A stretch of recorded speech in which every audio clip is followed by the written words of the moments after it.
तो लाइक कर दो, सब्सक्राइब कर दो और वो बेल नोटिफिकेशन है उसको ऑन कर दो ताकि आप भी मेरी तरह ड्राइंग बना पाओ। तो केम छो मंडली, मौजमान है आ चुका है फिनाले, जो फिनाले बोल सकते हैं, जो tutorial third tutorial finale tutorial हमारे रणबीर कपूर के स्केच का। ज़्यादा टाइम वेस्ट नहीं करते क्योंकि बहुत ज़्यादा अभी भी डिसाइड करना है कैसे बनाएंगे कैसे नहीं। तो लाइक शेयर सब्सक्राइब कर दो और शुरू करते हैं ट्यूटोरियल। सबसे पहले हमारा फोकस रहने वाला है रणबीर कपूर की बियर्ड पर बियर्ड के पहले भी एक चीज़ है कि जो आउटलाइन बनाए कि नहीं बनाए, क्योंकि बियर्ड के पीछे जो फेस का आउटलाइन है वो छुप जाता है। बहुत सारे बिगिनर्स और इंटरमीडिएट आर्टिस्ट होते हैं, वो इसी चीज़ में कंफ्यूज हो जाते हैं कि कहीं पे अगर उनको बियर्ड दिख जाए ना तो वो आउटलाइन पहले बनाएंगे, उसके बाद उसके ऊपर बियर्ड बनानी शुरू करेंगे।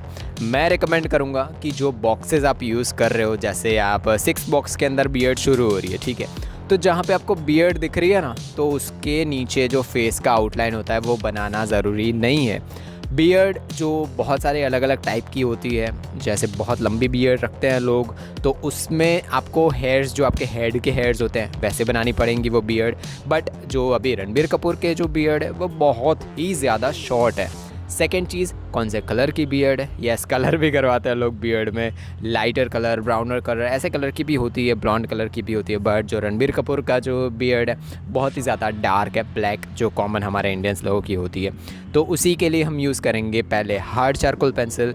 जितने हो सके उतने छोटे छोटे हेयर्स बनाने हैं आपको, जितने भी हो सके आपको, क्योंकि यहाँ पे क्या ऐसा है कि बियर्ड भी सेम हेड के हेयर्स होते हैं, उसी तरीके से हमें लेना है कि बहुत ज़्यादा हेयर्स हैं, वो सारे हेयर्स बनाना तो पॉसिबल है नहीं। तो जितने ज़्यादा हो सके, ऐसा नहीं करना है कि कुछ पार्ट छोड़ दिया, उस पार्ट में ज़्यादा हेयर्स नहीं बनाए, कुछ पार्ट में बनाए। ऐसा होता है किसी की अगर पैची बियर्ड हो और उसका आप स्केच बना रहे हो तो उसमें अलग चीज़ है। बट ये पूरे के पूरे फुल बियर्ड टाइप है रणबीर कपूर की, तो उसमें जहाँ जहाँ पे आपको पूरे के पूरे हेयर्स छोटे छोटे दिख रहे हैं वो सारे के सारे बनाने हैं और उसी से आपको आउटलाइन बनानी है। हार्ड चारकोल पेंसिल आपने शार्प कर ही ली होगी, जो मैं हमेशा बोलते रहता हूँ, शार्प करने के बाद ही ये यूज़ किया होगा। नेक्स्ट चीज़ होगी उसको ब्लेंड कैसे करना है। ब्लेंड करने के लिए हम यूज़ करेंगे जो आपके पास मेकअप ब्रश हो ना वो, और मेकअप ब्रश जो हार्ड वाला होता है ना वो यूज़ नहीं करना है, जो सबसे सॉफ्टेस्ट वाला आपके पास हो उसको यूज़ करना है। और ब्लेंड कैसे करना है, तो जिस डायरेक्शन में बियर्ड जा रही है ना, जैसे डायरेक्शन नीचे जा रही है, जिस डायरेक्शन में आपने पेंसिल को यूज़ किया था ना उसी डायरेक्शन में आपको आपका ब्लेंडिंग नॉट ब्लेंडिंग स्टम्प, जो आपके पास मेकअप ब्रश है उसको यूज़ करना है। आपको रिवर्स डायरेक्शन में आपको ब्लेंड जो हमारा मेकअप ब्रश है उसको यूज़ नहीं करना है। आप शेविंग नहीं कर रहे हो, आप ब्लेंडिंग कर रहे हो, ठीक है। तो जिस डायरेक्शन में हेयर्स है उसी डायरेक्शन में आपने ब्लेंडिंग कर दी मेकअप ब्रश से। देन नेक्स्ट चीज़ होगी जहाँ जहाँ पे आपको डार्कर लुक मिल रहा है, जैसे आप देखो कि राइट साइड वाले हेयर्स हैं बियर्ड के और बहुत ही ज़्यादा एकदम डार्क दिख रहे हैं, तो उसके लिए आप यूज़ कर सकते हो। ये ऐसा नहीं करना है कि पूरा ब्लैक ही कर दो उसे, उससे वो पैच लगेगा, पूरा डार्क कलर लगेगा। आपको उसको डार्क तो करना है बट वो हेयर्स दिखने चाहिए। उसके लिए सॉफ्ट चारकोल पेंसिल से और हेयर्स बनाना शुरू करो, जिस डायरेक्शन में, मतलब जिस डायरेक्शन में हेयर्स है उसी डायरेक्शन में, बट जहाँ जहाँ पे आपको डार्कर लुक मिल रहा है उसी डायरेक्शन में जितने हो सके और ज़्यादा डार्कर हेयर्स बनाना शुरू करो। बट ये कहाँ पे, जो राइट साइड वाला फेस है ना रणबीर कपूर का, सिर्फ वहाँ पे। और लेफ़्ट साइड वाला अगर आप फेस देखो वहाँ पे इतनी ज़्यादा डार्कर नहीं है जो बियर्ड है उनकी वो, तो वहाँ पे आप सॉफ्ट चारकोल पेंसिल सिर्फ डार्कर पार्ट पे ही कर सकते हो, जो सबसे नीचे वाले हेयर्स है वहाँ पे। नेक्स्ट चीज़ जिस पे हम फोकस करेंगे वो है उनके लिप्स पे बहुत ही ज़्यादा डिटेल्स दिख रही है हमें। सेम टेक्निक यहाँ पे भी अप्लाई होगी जो मैं बोल रहा था हमेशा, कि आपको आउटलाइंस शेड करते करते बनानी है। आपको आउटलाइंस ऐसे नहीं बनानी है कि आपने स्ट्रेट लाइंस बना दी और ऐसे आउटलाइंस नहीं बनानी है, आपको शेड करते करते बनानी है। तो जो लिप्स का पार्ट है ना वो ज़्यादा कॉम्प्लिकेटेड होता है, और वो और कॉम्प्लिकेटेड तब हो जाता है जब आपको टिथ भी दिख रहे हैं किसी पर्सन के, जब बना रहे हैं दांत दिख रहे हैं। तो इसके लिए पहले अपर लिप पे जाओ। अपर लिप का भी एक, जैसे अपर लिप एक पूरा पार्ट है तो उसमें भी अपर लिप का भी अपर पार्ट होता है और लोअर पार्ट होता है। तो आपको अपर लिप का जो, जैसे हम सिर्फ ले रहे हैं अपर लिप, ठीक है, तो उसमें उसका ऊपर वाला पार्ट है ना सिर्फ उसको शेड करो और नीचे वाले पार्ट को शेड करो। सेंटर वाले पार्ट को थोड़ा बहुत छोड़ दो, उस पर ज़्यादा आप मतलब शेड मत करो। देन अगर आपने वो शेड कर दिया है तो आपकी आउटलाइंस रेडी हो गई होगी, आउटलाइंस दिख रही होगी, उसको ब्लेंड करो। सेंटर वाला पार्ट अभी भी ब्लेंड मत करो, उसको वैसे के वैसा थोड़ा बहुत हाईलाइटेड रहने दो। देन ब्लेंड करो, आपके पास ब्लेंडिंग स्टम्प है जो सबसे छोटे वाला, उससे ब्लेंड करो। देन सेम टेक्निक आप नीचे वाला जो लिप है ना उनका, वहाँ पे भी अप्लाई करो। वहाँ पे पूरा का पूरा ऐसे अप्लाई किया आपने जैसे ही, उसके बाद नेक्स्ट चीज़ होगी 3B या फिर 4B पेंसिल, जैसे आपका रिक्वायरमेंट्स है। जैसे रणबीर कपूर का स्केच है तो लिप्स थोड़े बहुत डार्कर दिख रहे हैं, ठीक है, तो नीचे वाला लिप है वो थोड़ा बहुत डार्कर है, तो उसके लिए आप 4B या फिर 5B पेंसिल तक जा सकते हो। आपको धीरे धीरे अपग्रेड करते जाना है। सेंटर में जो पार्ट होता है उसको ब्लेंड नहीं करना है। देन अब हमारा पार्ट आएगा आपका जो मेन पार्ट है, जो दोनों लिप्स के सेंटर वाला पार्ट, जो आपको जहाँ पे टिथ होते हैं, दांत होते हैं, वो वाला पार्ट होएगा। दांत वाले पार्ट आपको उसकी आउटलाइंस बना देनी है, यहाँ पे शेड नहीं करना है, यहाँ पे आपको आउटलाइंस बना देनी है, जो आपको ग्रिड में दिख रही है वैसे ही आउटलाइंस बना दो। देन उसके आसपास वाला पार्ट अगर आपको बहुत ही ज़्यादा डार्क दिख रहा है, जैसे रणबीर कपूर का पूरा डार्क ही दिख रहा है, कोई जीव वेव कुछ भी नहीं दिख रहा है, तो उसके लिए आप चारकोल पेंसिल यूज़ करके उसको डार्कर कर सकते हो। हार्ड मीडियम कोई भी पेंसिल चलेगी।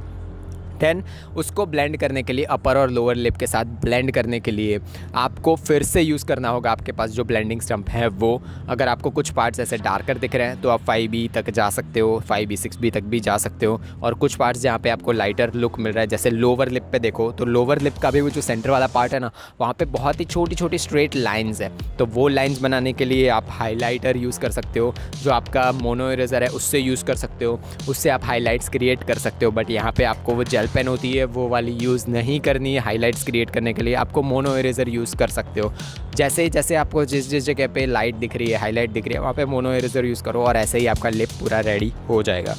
नेक्स्ट चीज़ और फाइनल चीज़ है जो उनका शर्ट उन्होंने पहन रखा है, वो शर्ट चीज़ क्या होती है, मैं हमेशा बोलता हूँ कि जो आउटलाइंस वाले पार्ट होते हैं ना, जैसे फेस, स्किन है और ये वाले पार्ट्स होते हैं, उनके अलावा कुछ भी किसी ने ऑर्नामेंट्स पहन रखे, कपड़े पहन रखे, कुछ भी पहन रखा है, उन सब की आपको आउटलाइंस अच्छे से बनानी है, पर उसमें प्रेशर अप्लाई नहीं करना है। उसमें शेड करते टाइम आपको जो आप बोल सकते हो ना कि आप जैसे आपको कुछ पार्ट है जो डायरेक्टली आपको डार्क दिख रहे हैं, 4B जैसा डार्क दिख रहा है, मतलब 4B बहुत ज़्यादा डार्क होता है, 4B 5B डार्क होते हैं, तो वो वाला पार्ट दिख रहा है तो आप डायरेक्टली 4B 5B कर सकते हो। बट मैं जो स्किन में बोलता था हमेशा कि आपको पहले H लिखना है, फिर 2B से शेड करना है, 3B से शेड करना है और लेयर बाय लेयर जाना है। आप कपड़े होंगे, ऑर्नामेंट्स होंगे, इन सब चीज़ों में डायरेक्टली जाओगे तो चलेगा, बट मैं रिकमेंड करूँगा वो लेयर बाय लेयर वाली टेक्निक आपको हमेशा हर चीज़ में यूज़ करनी चाहिए। बट आपको थोड़ा बहुत जल्दी टाइम, जैसे यार आजकल पता नहीं लोगों के पास टाइम ही नहीं है, तो आप डायरेक्टली 4B या फिर 5B पेंसिल यूज़ करके उनको शेड्स कर सकते हो अगर आपको आता है तो। मैं रिकमेंड नहीं करूँगा अगर आप बिगिनर हो, इंटरमीडिएट आर्टिस्ट हो, इतना ज़्यादा स्केचेस 50-60 स्केचेस बना दिए हैं आपने तो आपको आइडिया आ गया होगा कौन से पार्ट पे शेडोज़ होते हैं, कौन से पार्ट पे हाईलाइट्स होती है। जैसे आपको लेफ़्ट साइड वाला जो उनका जो कॉलर है रणबीर कपूर का, उस पर अगर आप फोकस करो तो बहुत ही ज़्यादा लाइटर पार्ट है, बट लोग उसको क्या करेंगे, जो ड्राइंग पेपर है ना सफ़ेद कलर का वैसा ही छोड़ देंगे। भाई कोई भी ऐसा पार्ट कभी भी नहीं होता है जो पूरा का पूरा आप वाइट उसे वैसा का वैसा छोड़ दो। कभी आपने, हाँ वाइट कलर का उन्होंने शर्ट पहन रखा है तो अलग बात है, यहाँ पे वाइट कलर का शर्ट है बट वो गंदा हो रखा है, गंदा होते ही वो तो उसमें जो पीले कलर का थोड़ा बहुत शेड्स आ जाते हैं, वो बनाने के लिए जैसे आपको आउटलाइंस बना दोगे आप सारी चीज़ों के, किसी चीज़ को वैसा का वैसा ही कलर वाइट कलर का ही छोड़ दोगे तो उसमें डेप्थ कैसे आएगी, उसमें रियलिस्टिक स्केच कैसे दिखेगा। उसको तो कार्टून बोलेंगे यार, किसी चीज़ के अंदर कलर भर देना उसको सिर्फ कार्टून ही बोलेंगे। रियलिस्टिक स्केचेस बनाना है तो आपको शेड्स करना ही पड़ेगा, और शेडिंग के लिए अगर आपको नहीं आती है टेक्निक्स तो उसके लिए भी मैंने पूरे के पूरे ट्यूटोरियल्स अपलोड कर रखे, कैसे शेड करते हैं, सारी की सारी चीज़ें। और अगर उसके अलावा भी आपको कोई भी क्वेश्चन और क्वेरीज आ रही है तो आप कमेंट बॉक्स में लिख सकते हो। आपको पूरा का पूरा ट्यूटोरियल में रियलिस्टिक जो पूरा मैंने 8-9 घंटे में बनाता हूँ, 6 घंटे में बनाता हूँ, मैं वो भी फ्री में अपलोड करता हूँ। बहुत लोग हैं जो इन चीज़ों के भी पैसे लेते हैं, आपको कोई भी चीज़ सिखाने के और रियलिस्टिक स्केचेस बनाने के पैसे लेते हैं। भाई फ्री में दिखा रहा हूँ और पूरे फ्री में आपको अपलोड भी करके दे रहा हूँ। पूरे के पूरे जो 6-7 घंटे के ट्यूटोरियल्स होते हैं वो भी मैं अपलोड करता हूँ, तो टेंशन कहाँ हो रही है यार, लाइक शेयर सब्सक्राइब कर दो भाई। और अगर आपको पसंद आ रहा है मेरे स्केचेस तो आप शेयर भी कर सकते हो, आप पर जिनको स्केचेस पसंद हो उनको ही शेयर करना, जिनको नहीं पसंद होगा वो खोल के बंद कर देंगे वीडियो और उससे जो ऑडियंस रिटेंशन है वो गिर जाता है। मिलेंगे नेक्स्ट ट्यूटोरियल में, तब तक के लिए बाय बाय।